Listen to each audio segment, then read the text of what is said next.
In streetlifting calisthenics, there tends to be this idea that the lighter you are, the more you can pull, the more you can dip, and generally speaking, the better your performance is. But did you know that this idea tends to lead to people messing up their training, completely halting their own progress? Well, let's get right into it. So what is true is that the lighter you are, provided you have the same amount of muscle mass, the more you can pull and the more you can dip. But, crucial, this is only the case if you have the same energy levels. You see, the problem people tend to run into, which I've experienced myself, is that you start out focusing on being lean, wanting to be lean, wanting to cut unnecessary fat, and wanting to have just a healthy lifestyle where you don't really eat too much junk or too much snacks, right?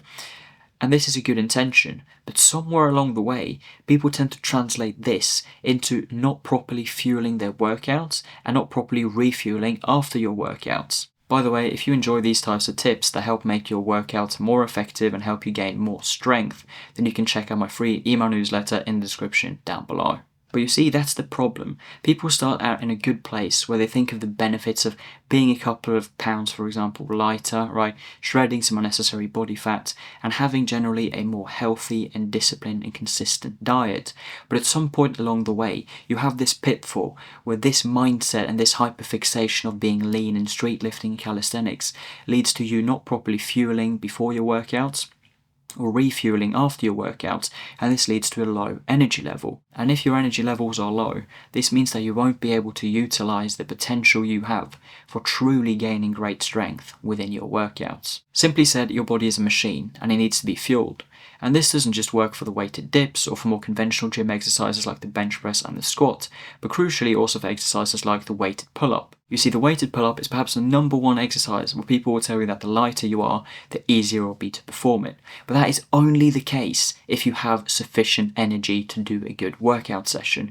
And this is why it's crucial to fuel your body both before each session and also to refuel properly after each session. So to make this a bit more simple, a few things to keep in mind is that number one, you want to keep the majority of your meals clean, right? So most days per week should be pretty clean and most meals out of the week should be clean meals, but it is completely unrealistic to expect that you'll never eat a cheat meal or a snack or some type of treat.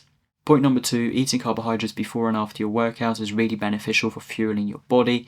So whether you're doing a low carb diet or something else, I've experimented with a bunch of those myself, to be honest, I come back to eating carbs at least around my workout window, so a bit before and a bit after, even if you go low carb.